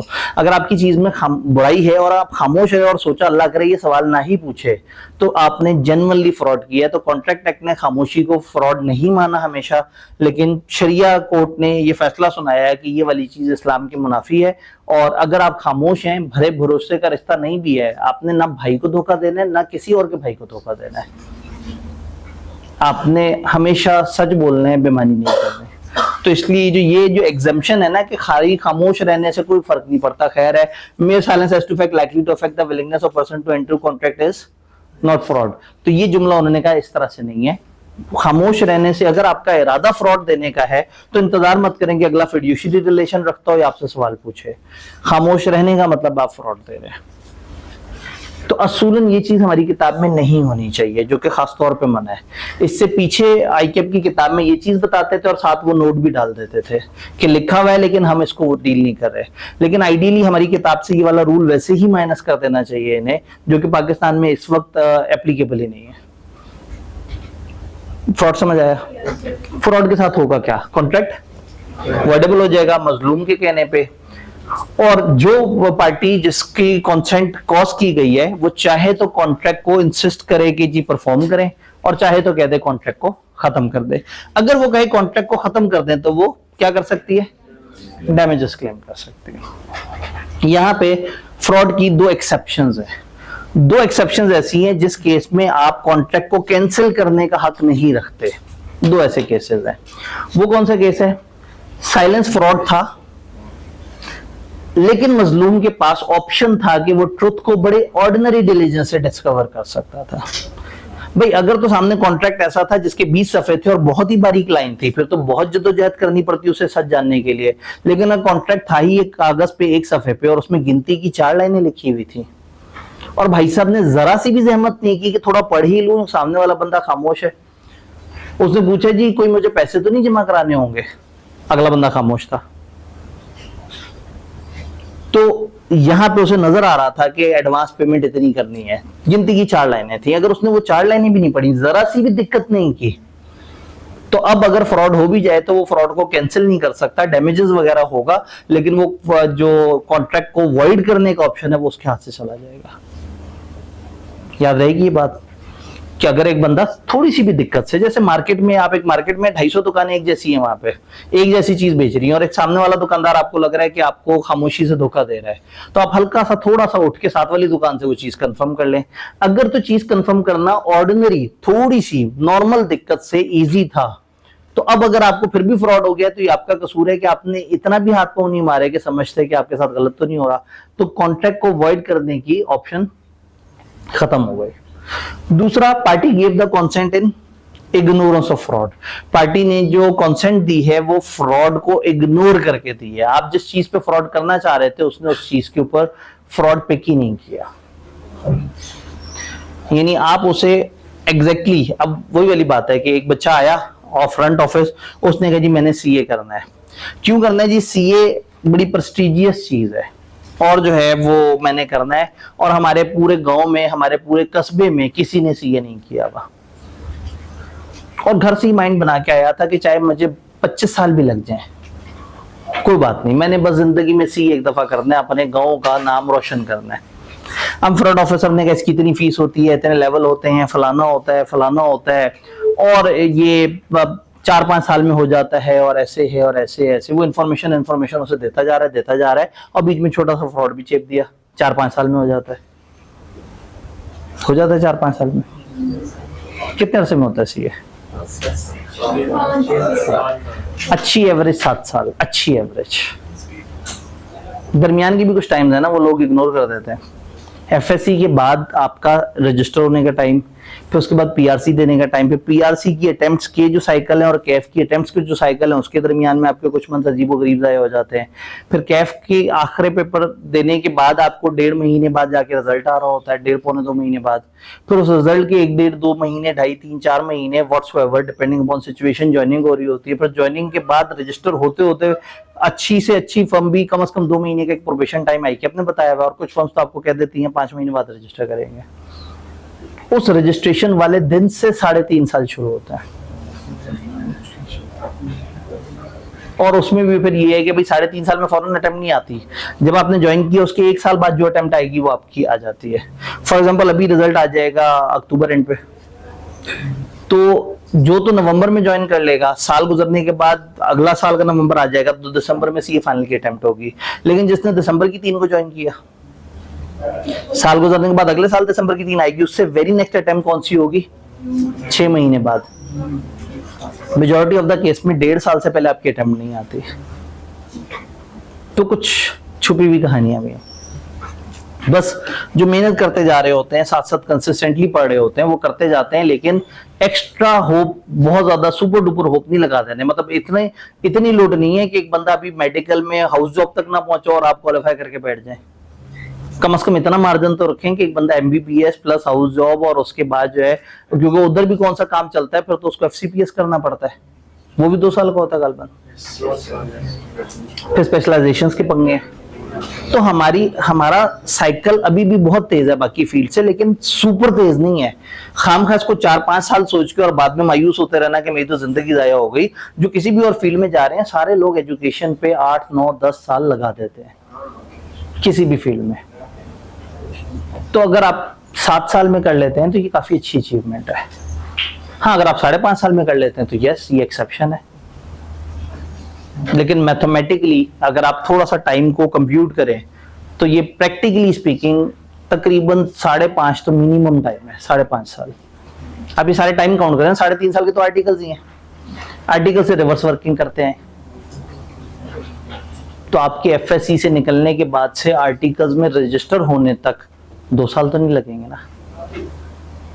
इसमें आपने रजिस्टर भी होना है, फिर पीआरसी का वेट भी करना है, फिर पीआरसी भी देना है, फिर उसका रिजल्ट भी आना है, फिर कैफ का वेट करना है, फिर कैफ देना है, कैफ की 2 या 3 अटेम्प्टें देनी है, फिर उनके रिजल्ट का वेट करके फिर फर्म ज्वाइन करके रजिस्ट्रेशन का वेट करना है। तो मैं मायूस नहीं करना चाह रहा आपको, लेकिन सच आपको पता होना चाहिए। ओवर एक्साइटेड नहीं होना, गलत अजम्पशन पे नहीं रहना। Party give the consent in ignorance of fraud. Again वही वाली बात है कि जो मैं आपको खबर सुना रहा हूँ वो भी अच्छी है, लेकिन आप कंपेयर कर रहे हैं ऐसी खबर से जो खामखा अपने दिमाग में बैठाई हुई है। तो अगर मैं कह रहा हूँ ना कि एक बंदा 7 साल में फास्ट रफ्तार से जा रहा हो तो सीए कर सकता है, एवरेज फास्ट रफ्तार वाला 7 साल में कर लेता है, तो ये एक अच्छी खबर है। बस वो आपने जो गलत परसेप्शन बनाई हुई है उसे साइड पे कर लें, लेकिन स्टिल 7 साल में कौन से प्रोफेशन में लोग बहुत आगे तक पहुंच जाते हैं। और 7 साल में सीए करने के बाद एक चीज आपको पता है कि एक अच्छी नौकरी पाकिस्तान में भी मिल रही होती है, और अब तो लोग पाकिस्तान से ऐसे तेजी से भाग जाते हैं और बाहर के मुल्कों में धड़ाधड़ लोग एडजस्ट होते जा रहे हैं। या कि जितने भी ज्यादा लोग सीए क्वालिफाई कर रहे हैं सबके सब बाहर भाग रहे हैं, मेजोरिटी बाहर भाग रहे हैं। पाकिस्तान की अपनी डिमांड पूरी नहीं हो पाती। तो आप अच्छी प्रेस्टिजियस जगह पे हैं, प्रीमियम क्वालिफिकेशन कर रहे हैं, लेकिन गलत एक्सपेक्टेशन नहीं डेवलप करनी टाइम को लेके। वरना क्या होगा, आप सही भी जा रहे होंगे ना, आप खामखा मायूस होना शुरू हो जाएंगे, बिला वजह सोचना शुरू कर देंगे मैं स्लो हो गया, ये क्या है, मेरे साथ वाले तो बहुत आगे निकल गए, वो मेडिकल के चौथे साल में है, मेरे बीआईटी के शुरू नहीं हुए, वो फलाना जगह है। उस वक्त कंपेयर नहीं करना, 10 साल बाद उनको और आपस में अपने आप को कंपेयर करना है। आप अल्हम्दुलिल्लाह एक अच्छी प्रिविलेज जगह पे होंगे, लेकिन तब जब पास करते जाएं, तो पहले बीलो पास करेंगे तो फिर ये सारी कहानी शुरू होगी। तो फ्रंट ऑफिसर ने बच्चे को कहा 4-5 साल में सीए हो जाता है, और बच्चे को इस चीज से फर्क ही नहीं पड़ता था। बच्चे ने सीए का डिसीजन इसलिए नहीं लेना था कि उसे 4-5 साल में चीज करनी थी, उसने इसलिए डिसीजन लिया था कि बस उसने जिंदगी में एक दफा सीए करना है। तो बच्चे ने एडमिशन ले लिया। अब बाद में अगर बच्चे को कई साल बाद पता लगा कि फ्रंट ऑफिसर ने उस दिन उसके साथ झूठ बोला था कि ये तो 4 साल में हो जाता है, तो वो कॉन्ट्रैक्ट को वॉइड नहीं कर सकता, क्योंकि the party gave the consent in ignorance of fraud. उसने फ्रॉड रिसीव ही नहीं किया था, उसको उस फ्रॉड से कोई ताल्लुक ही नहीं था, वो उस फीचर को जानना ही नहीं चाहता था, ना उसने उसको सोचा था। तो कई दफा एक बंदा दूसरे को गाड़ी बेचते हुए उसका गलत फीचर बता दे, जबकि सामने वाले बंदे के लिए वो फीचर इंपॉर्टेंट ही नहीं हो। आईकेएम की किताब में एक एग्जांपल थी जिससे बात इजीली समझ आ जाती है कि एक बंदा जो है वो एक घोड़ों के अस्तबल में दाखिल हुआ, और उसने वहां जाके एक अच्छा ब्लैक कलर का जरा रेस का हॉर्स खरीदना था। अस्तबल के बाहर एक नोटिस लगा हुआ था जिसमें लिखा था कि इस अस्तबल में जितने घोड़े हैं उनमें से कोई बीमार नहीं है, सारे सेहतमंद है। वो अंदर एंटर हुआ, उसने वो नोटिस नहीं पढ़ा था। वो अंदर एंटर हुआ, उसने जाके कहा मुझे ब्लैक कलर का हॉर्स चाहिए, देखिए उसमें से एक लंबे कद का हॉर्स, रेस हॉर्स उसने खरीदा और खरीद के ले आया। उसको काले रंग का घोड़ा चाहिए था, उसे तेज रफ्तार घोड़ा चाहिए था, और उसको ऊंचे कद का घोड़ा चाहिए था। उसने वो हॉर्स परचेज कर लिया, घर ले आया। 2-2.5 महीने बाद वो हॉर्स मर गया बीमारी से। इसने सोचा कि मैं अस्तबल वाले से जाके कहता हूँ यार ये किस किस्म का तुमने मुझे जानवर दिया था, ये तो बहुत जल्दी बीमार हो गया, बीमारी से मर गया। जब अस्तबल के दरवाजे पे पहुंचा तो एक नोटिस नजर आया जो कि 6 महीने से वहां पे आवेजा था, तारीख लिखी हुई थी, इस अस्तबल में मौजूद जितने भी घोड़े उनको कोई बीमारी नहीं है। उसको गुस्सा आया और उसने कह दिया जी इस बंदे ने मेरे साथ फ्रॉड किया है और इस कॉन्ट्रैक्ट को अब रिवर्स किया जाए, मुझे कंपनसेशन दिलवाई जाए। तो लोग कहेगा नहीं, the party gave the consent. उसने जब कंसेंट दी थी तो उसने इस फीचर पे नहीं दी थी कि घोड़े बीमार हैं या नहीं, और बाद में ये कागज देख के उसे धोखा हुआ होगा। उसने तो कलर देखा था, उसने हाइट देखी थी, और उसने फीचर देखा था कि रेस का हॉर्स है या नहीं है, और उसने परचेज कर लिया था। तो अगर एक बंदे ने इग्नोरेंस ऑफ फ्रॉड में एक चीज डील कर ली है तो ओके, कोई मसला नहीं है, वो उस कॉन्ट्रैक्ट को वॉइड नहीं कर सकता, डैमेजेस ले सकता है लेकिन कॉन्ट्रैक्ट रिवर्स नहीं कर सकता। याद रहेंगी दोनों एक्सेप्शन। साइलेंस से फ्रॉड हो रहा था लेकिन अगला बंदा ऑर्डिनरी डिलीजेंस से हक तक पहुंच सकता था, फिर तो अब ये रिवर्स नहीं कर सकता। एक बंदे ने कंसेंट दी ही उन फैक्टर्स पे थी जहां फ्रॉड उसके साथ नहीं हुआ था, तब उस कॉन्ट्रैक्ट को रिवर्स नहीं कर सकता। फ्रॉड समझ आया? जब जान के एक बंदे ने दूसरे के साथ धोखा किया, और धोखे 2-3 हमने अल्फाज देखे कि झूठ बोल दिया, सच छुपा लिया, झूठा वादा कर लिया, कोई और फ्रॉड जैसी हरकत कर ली, या वो काम किया जो लॉ ने मना किया हुआ।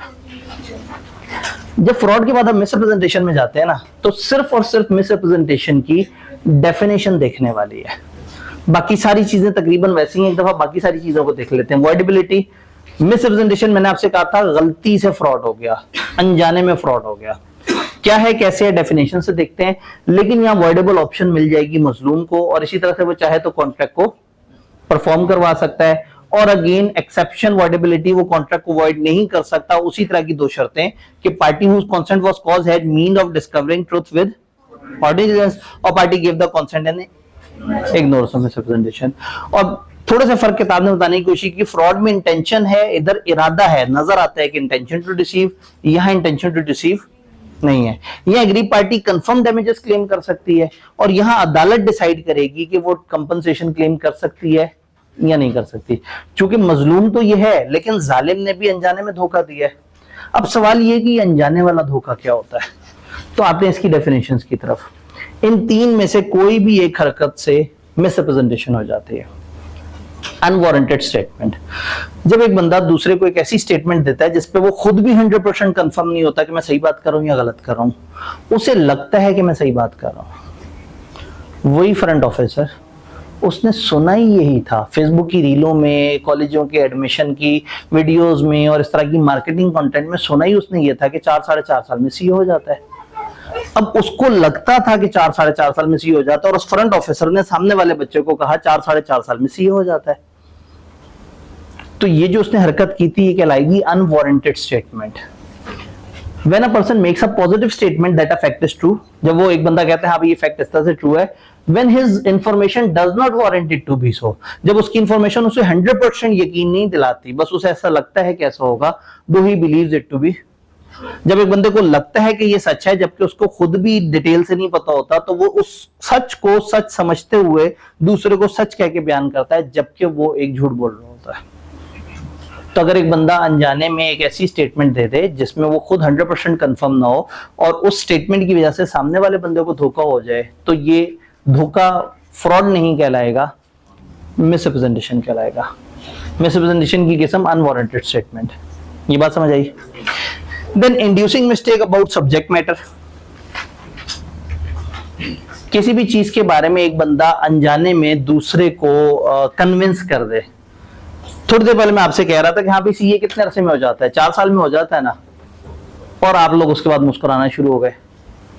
अब मैं जब आपको कह रहा था कि सीए कितने अरसे में हो जाता है, 4 साल में हो जाता है ना, बाहर एक बच्चा गुजर रहा था, उसने सुना क्लास में एक एफसी है, बुजुर्ग चार्टर्ड अकाउंटेंट है, ठीक है, और वो इतने सारे कैफ के बच्चों की मौजूदगी में कह रहा है कि सीए तो 4 साल में हो जाता है ना, और सामने से किसी ने एतराज नहीं किया, तो इसका मतलब है सीए 4 साल में हो जाता है। वो फ्रंट ऑफिस के पास गया, उसने कहा मुझे एडमिशन लेना है, उन्होंने कहा तुम्हें पता है सीए कितने अरसे में होता है, उसने कहा ये मुझे पता है, टेंशन ना लो, तुम एडमिशन करो।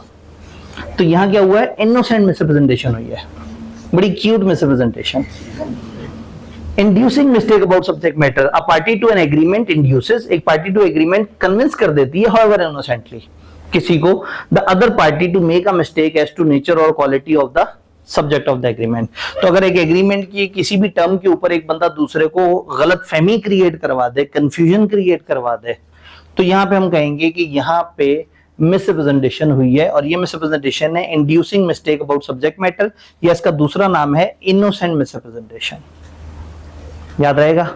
इसमें ऊपर वाले का फर्क पता है, जब एक बंदा दूसरे को एक स्टेटमेंट दे दे, उसे लगता है वो सच बोल रहा है जबकि वो झूठ बोल रहा होता है, वो ऊपर वाला है, और नीचे वाले में एक बंदा अनजाने में बातों बातों में दूसरे को खामखा कन्विंस कर देता है किसी चीज पे जबकि उसने ऐसा नहीं सोचा होता, या उसकी बात से अगले बंदे ने एक मतलब अखज कर लिया होता है जबकि इसने उसको धोखा नहीं देना चाहता, लेकिन जुमला ऐसा था कि अगला बंदा वाकई धोखा खा गया।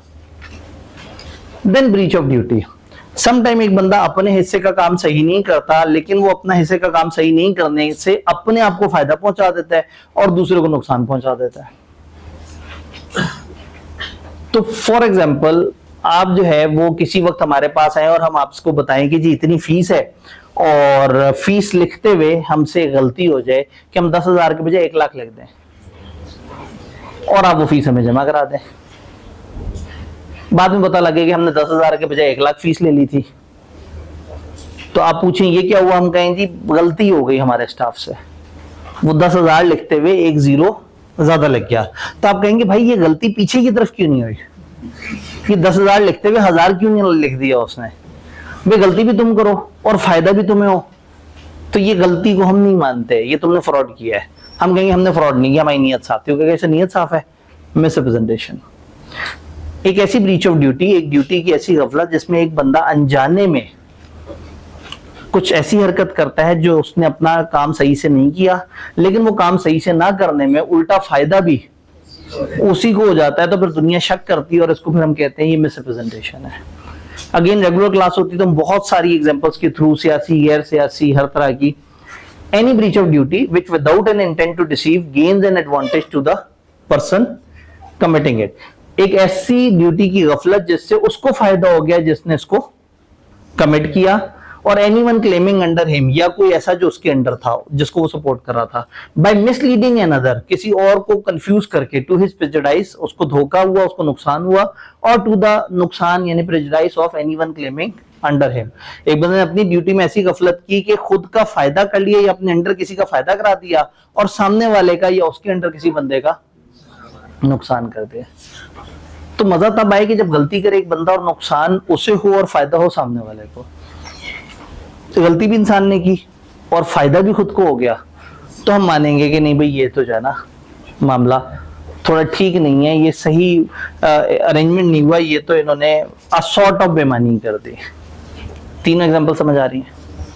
तो फ्रॉड, मिसरिप्रेजेंटेशन दोनों का फर्क समझ आया। तो मिसरिप्रेजेंटेशन में 3 तरह के गलती से अनजाने में धोखे हो जाते हैं।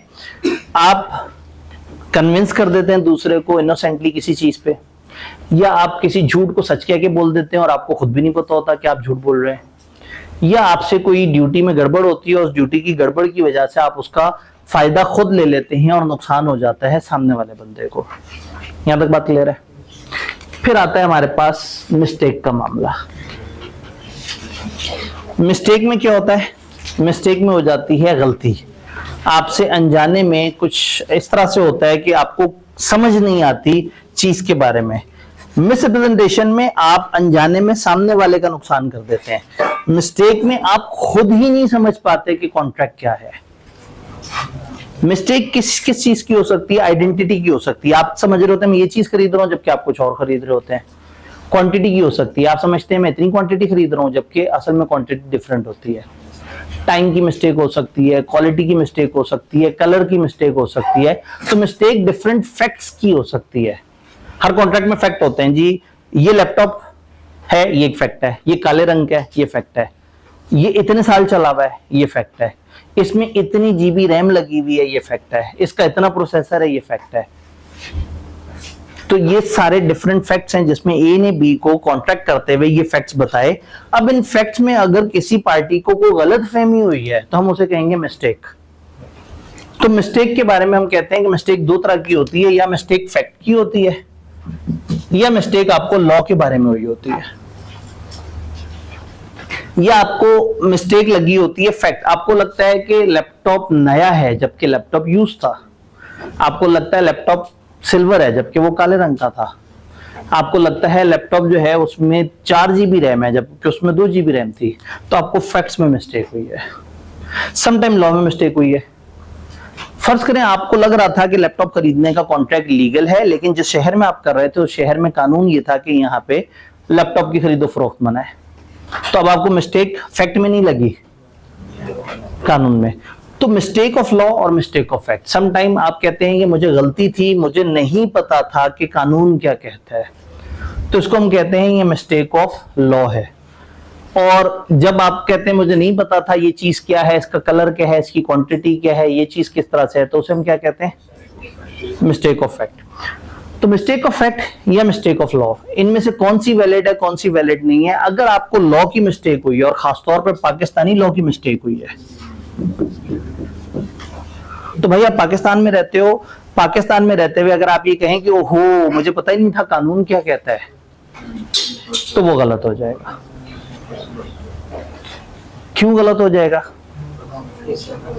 क्योंकि आपको कानून का पता होना चाहिए। आप पाकिस्तान में, इसमें एक यूनिवर्सल रूल होता है, ignorance of law is not an excuse. अगर आपको लॉ नहीं पता था तो ये एक्सक्यूज नहीं माना जाएगा। आप अगर एक फील्ड में मौजूद हैं तो आपको लॉ पता होना चाहिए था। इसकी टिपिकल एग्जांपल यही है कि एक बच्चा बाइक पे जा रहा है और उसने हेलमेट नहीं पहना हुआ और पुलिस वाले ने उसे रोक के कहा तुम्हारा चालान होगा 500 रुपए का। तो बच्चे ने कहा क्यों? पुलिस वाले ने कहा क्योंकि तुम बगैर हेलमेट के सड़क पे ट्रेवल कर रहे हो। तो बच्चे ने कहा बहुत अच्छा किया आपने मुझे बता दिया, मुझे गलती लगी थी, मुझे पता ही नहीं था इस रूल के बारे में। तो छोड़ देंगे? वो कहेंगे जब तुम सड़क पे बाइक चलाने आए हो तो तुम्हें कानून पढ़ के आना चाहिए था। तुमने लाइसेंस लिया होगा, लाइसेंस के वक्त तुम्हें बुकलेट मिली होगी, उसमें सारे कवानीन होंगे। उस बच्चे ने कहा लाइसेंस? पुलिस वाले ने कहा दिखाओ कहाँ है लाइसेंस? नहीं है, एक और 500 का जुर्माना। तो जी 2000, ओए ये तो जो है ना लाइसेंस ना होने पे तो जुर्माना काफी बढ़ा दिया है। चले अच्छा, असल में वही वाली बात है, जिन तहजीब याफ्ता मुल्कों की हम बात करते हैं वहां इतनी हैवी पेनल्टीज होती हैं कि लोग उसके बाद बहुत सुधर जाते हैं। तो ये तो फिर भी बड़ा कम है। FIR भी है, हाँ फिर अब सही है। अब हैवी हो गया काम। तो पाकिस्तानी लॉ आपको पता होना चाहिए था। अगर आपको नहीं पता था और आपसे गलती हो गई तो ये गलती अब आपके खाते पड़ेगी। आप ये नहीं कहेंगे जी कॉन्ट्रैक्ट वॉइड हो गया, हाँ मैं वापस निकल लेता हूँ। ना कॉन्ट्रैक्ट वॉइड हुआ है ना वॉइडेबल हुआ है। ये गलती का जो भी नुकसान होगा वो उस बंदे को भुगतना पड़ेगा जिसको पाकिस्तानी लॉ में मिस्टेक हुई थी। हाँ लेकिन अगर मिस्टेक फॉरेन लॉ में हुई हो, दूसरे मुल्क का लॉ तो नहीं आपको पता होना चाहिए। तो दूसरे मुल्क का लॉ अगर आपको नहीं पता था तो तकरीबन ऐसे ही समझें जैसे आपको कोई फैक्ट नहीं पता था। तो जब हम फैक्ट के ऊपर बात करेंगे वही इसके ऊपर भी अप्लाई होगी। अच्छा जी, आपको फैक्ट का नहीं पता था। अब क्या ये वन साइडेड है या टू साइडेड है? अगर दो बंदों ने आपस में डील की और दोनों को फैक्ट का नहीं पता था तो फिर हो जाएगा वॉइड। बस ये वाहिद जगह है जहां कॉन्ट्रैक्ट वॉइड हो रहा है। लेकिन अगर एक बंदे को फैक्ट का पता था और एक को फैक्ट का नहीं पता था, एक बंदा अपनी चीज बेच रहा है, उसे पता है मैं क्या बेच रहा हूं, और खरीदने वाला अपनी गलतफहमी में, अपनी बेवकूफी में, उसे नहीं पता कि वो क्या खरीद रहा है, तो बेचने वाले का तो कोई कसूर नहीं, खरीदने वाले का कसूर है। हाँ, बेचने वाले ने अगर अनड्यू इन्फ्लुएंस किया होगा या फ्रॉड किया होगा या मिसरिप्रेजेंटेशन की होगी, तो फिर तो वो जो मिस्टेक लगी है वो इस बंदे की वजह से लगी है।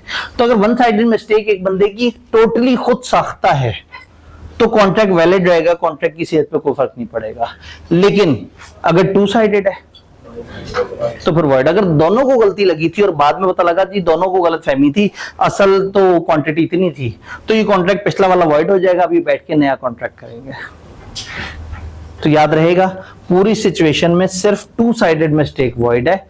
जो फॉरेन लॉ वाली मिस्टेक है वो भी मिस्टेक ऑफ फैक्ट की तरह से वन साइडेड या टू साइडेड, दोनों को बाहर के लॉ में गलती लगी हो वॉइड, एक को गलती लगी अपनी वजह से और दूसरे को नहीं लगी तो कॉन्ट्रैक्ट वैलिड है। जी आपने जो मिस्टेक इन फैक्ट्स का बताया कि आपको किसी चीज के फीचर्स के बारे में नहीं पता, बिल्कुल, जो फैक्ट्स उसमें खरीदने के लिए जरूरी है, हर चीज कॉन्ट्रैक्ट में आ जाती है, ठीक है। मिसरिप्रेजेंटेशन की तो हमें नहीं पता था, फिर हम आगे थे। अब अगेन मिसरिप्रेजेंटेशन में भी हमें नहीं पता था, लेकिन मिसरिप्रेजेंटेशन में सामने वाले बंदे ने अनजाने में कुछ ऐसी बोंगी मारी थी जिससे हमें धोखा हो गया था। उसने कोई स्टेटमेंट पास कर दी थी, उसने कोई बयान दे दिया था, उसने अनजाने में इनडायरेक्टली हमें इन्फ्लुएंस कर दिया था। लेकिन यहां हम ये बात नहीं कर रहे हैं, सामने वाले का कोई कसूर नहीं है, हम अपनी ही गलती की वजह से। अब अगेन ये वन साइडेड मिस्टेक अगर इसलिए हो रही है कि मिसरिप्रेजेंटेशन है तो कॉन्ट्रैक्ट वॉइडेबल है। अगर फ्रॉड की वजह से हो रही है, अनड्यू इन्फ्लुएंस की वजह से हो रही है, तो फिर यहां नहीं डील होगी, फिर वहां डील होगी। तो यहां हम बात करें, ये वन साइडेड प्योर वो मिस्टेक है जिसमें एक बंदे ने कुछ भी गलत नहीं किया और सामने वाला बंदा खुद ही से ही उसको सही से सुना नहीं या सही से सोचा नहीं और उससे गलती हो गई। तो ऐसे में ये फिर वन साइडेड मिस्टेक होगी। कॉलेज ने आपको एडमिशन दिया, आपने ना कॉलेज से पूछा ना कुछ और आपने खुद ही से सोचा हुआ था कि सीए तो 3.5 साल में हो जाता है। तो ना कॉलेज के बंदे ने कोई स्टेटमेंट जान के दी, ना आपने चलते फिरते किसी से सुनी, यानी कि जाने अनजाने में आपके साथ धोखा या मिसरिप्रेजेंटेशन नहीं हुई, ये टोटली आपके अपने जहन ने आपको परेशान कर दिया, तो ये बन गई वन साइडेड मिस्टेक। बात समझ आई? तो जो वन साइडेड मिस्टेक है उससे कॉन्ट्रैक्ट ना वॉइड होगा ना वॉइडेबल होगा। अगर वो टोटली अपनी गलती है तो भाई दूसरे बेचारे का क्या कसूर। एक बंदे ने आपको जो है वो कुछ कुर्सियां बेची, आपसे तय हुआ था कि जी आपको 50 कुर्सियां आएंगी और इतने पैसे हैं, आपने घर जाके कैलकुलेटर पे जब डिवाइड किया या वहां कैलकुलेटर पे डिवाइड किया था तो पर कुर्सी आ रहा था फर्ज करें 10,000। घर जाके आपने अपने तरीके से दोबारा डिवाइड किया तो आपको लगा पर कुर्सी इतना 1000 है और खुद ही से आपने सोच लिया कि मैं तो 60 कुर्सियां खरीद रहा हूं, जबकि कुर्सियां कितनी थी 50। बेचने वाले ने कोई गलती नहीं की, उसने कुछ कंफ्यूजन नहीं फैलाई, डील हो गई है, कॉन्ट्रैक्ट हो गया, उसके पास इतने ग्राहक आए वो 50 कुर्सियां खरीदने, उसने कहा नहीं भाई ये मैंने एक बंदे को बेच दी है, ये साइड पे पड़ी हुई है। अब ड्यू डेट पे जब परफॉर्मेंस होने लगी, इसने 50 कुर्सियां दी, उसने कहा ये तो 60 होनी चाहिए। इसने कहा भाईजान 50 एग्री हुआ था, कागज पे 50 है, उस दिन बोला 50 था, हमेशा बात 50 की हुई है। तो जो बंदा खुद ही से गलत फहमी में चला गया, वन साइडेड मिस्टेक है, वो कॉन्ट्रैक्ट खत्म नहीं कर सकता, अब उसको 50 कुर्सियां ही लेनी होंगी और पूरे पैसे देने होंगे, नहीं देगा तो उसे अदालत ले जाएंगे। लेकिन अगर बेचने वाला खरीदने वाला दोनों को गलती लगी थी कि कुर्सियां कितनी है, फिर वो वाइड हो जाएगा। डन। फिर एक मिस्टेकन ओपिनियन होती है। मिस्टेकन ओपिनियन का मतलब होता है कि एक बंदा दूसरे को ओपिनियन दे रहा है लेकिन कंफ्यूज है वो। मिस्टेकन ओपिनियन का मतलब ये है कि एक बंदे को पता है कि मुझे सही से नहीं पता, मुझे अंदाजा लग रहा है। एक शख्स ने दूसरे से, फॉर एग्जांपल आपने फ्रंट ऑफिसर से कहा कि जी मैं सीए शुरू करना चाहता हूँ, ये कितने खर्चे में हो जाता है? उसने कहा यार पता तो मुझे भी बहुत ज्यादा नहीं है, लेकिन मुझे लगता है, मैंने सुना है, मेरा ख्याल है कि शायद ये कुछ 4.5 साल में हो जाता होगा, बहरहाल मुझे पता नहीं है। अब ये जो उसने आपको बताया है ये ना फ्रॉड है ना मिसरिप्रेजेंटेशन है, ये मिस्टेकन ओपिनियन है। एक बंदे ने आपको एक बात बताई है और उसे खुद भी नहीं पता, अगर उसे नहीं पता और वो सच कह के बता दे तो वन वारंटेड स्टेटमेंट हो जाए। लेकिन जब वो आपको कह रहा है कि जो मैं आपको बता रहा हूं ये ओपिनियन है, ये अंदाजा है, तो फिर क्या होगा? ये फिर मिस्टेकन ओपिनियन बन जाएगी, और मिस्टेकन ओपिनियन से कॉन्ट्रैक्ट खराब नहीं होगा, क्योंकि बोलने वाले ने बताया था कि भाई मुझे मेरी ओपिनियन मिस्टेकन हो सकती है, मैं शायद सही कह रहा हूं और शायद गलत कह रहा हूं। तो अगर सामने वाला बंदा कहे कि मैं फैक्ट नहीं बता रहा, मैं एक ओपिनियन दे रहा हूं और ये मिस्टेकन ओपिनियन है, तो मिस्टेकन ओपिनियन और मिस्टेक ऑफ फैक्ट में फर्क है। मिस्टेक ऑफ फैक्ट में एक बंदा कहता है ये चीज ऐसे है, और आप कह रहे हैं शायद ये ऐसे है, मुझे ऐसा लगता है शायद ऐसे है। तो जब एक बंदा डाउटफुल सी स्टेटमेंट देगा तो फिर वो मिस्टेकन ओपिनियन बन जाएगा। किताब से पूछते हैं, थोड़े से रूल्स है मिस्टेक के। What is mistake? Where both the parties to an agreement are under a mistake as to matter of fact essential to agreement. The agreement is when both the parties are under a mistake. ये बात समझ आई? Two sided mistake की examples क्या है? ये tutor note है, किताब में ऑफिशियली नहीं दिया हुआ। अगर आपको एग्जिस्टेंस पे डाउट हो, आपको क्वांटिटी पे डाउट हो, वही वाली बात है कि बहरी जहाज आ रहा है, मैं तुम्हें माल बेचूंगा, बेचने वाले खरीदने वाले दोनों को गलती लगी है कि बहरी जहाज एग्जिस्ट करता है, जबकि वो एग्जिस्ट नहीं करता। तो एग्जिस्टेंस पे दोनों को डाउट हो, क्वांटिटी पे डाउट हो, क्वालिटी पे डाउट हो, प्राइस पे, आइडेंटिटी पे, उसकी ओनरशिप टाइटल पे डाउट हो, तो ये हम कहेंगे कि ये टू साइडेड मिस्टेक है, और इससे कॉन्ट्रैक्ट क्या हो जाएगा? वॉइड। कुछ और रूल मिस्टेक से related. Mistaken opinion as to value of subject matter would not be considered as mistake as to matter of fact. याद रहेगा? इस पोर्शन में जो फ्री कॉन्सेंट वाला पोर्शन है, बाकी चार की डेफिनेशन और मिस्टेक के ये 4-5 रूल्स ये याद करने वाले हैं। If one of the parties to contract is under a mistake as to matter of fact, contract is not voidable nor void. A contract is not voidable because it was caused by a mistake of any law in force in Pakistan. अगर एक contract in force in Pakistan है और उसमें आपको mistake लगी है, तो फिर contract voidable नहीं होगा। Ignorance of law excuse नहीं है। Mistake of foreign law has the same effect as mistake of fact. और आखिरी बात आपको पहले से पता है, person to whom money has been paid or anything delivered by mistake must repay it or return. तो हम लोगों ने ये जो चैप्टर 4 का मेजर पोर्शन है which was about free consent, हमने उसे कवर किया। ड्यूरिंग लेक्चर अंदाजा हो गया था कि अगर हम धक्के से जबरदस्ती एंड तक पहुंचने की कोशिश करें और वॉइड एग्रीमेंट्स पे भी सरासल गुफ्तगू करना चाहें तो ये थोड़ी सी नाइंसाफी हो जाएगी। तो हमने वो पोर्शन थोड़ा सा होल्ड कर लिया। हमें किसी और दिन अच्छा सा टाइम मिलता है तो उस दिन देख लेते हैं, नहीं तो आखिरी दिन तो है ही हमारा। टीए भाई को मैं एक दफा याद करा देता हूँ कि अगर टेस्ट में हमारे वो चीज ऐड हुई हुई है, हम इस वक्त सेकंड पोर्शन नहीं पढ़ पाए हैं जो एक्सप्रेसली डिक्लेयर्ड वॉइड एग्रीमेंट्स वाले आखिरी 2 सफ़े हैं, तो उसको छोड़ के हमने बाकी पढ़ा है, तो टेस्ट में भी उसी चीज को ऐड कर लेंगे। और दूसरा ये है कि आपने बस नोट रखना है कि ये चीज हमारी रहती है, और इसलिए रहती है कि मैं इसको हबड़ दबड़ में खत्म नहीं कराना चाह रहा था। इसको हम जिस दिन हमें कोई 15-1 मिनट मिल जाए जरा अच्छे सुथरे, तो हम इसको इंशाल्लाह कवर कर लेंगे। डन। मिलते हैं इंशाल्लाह ब्रेक के बाद।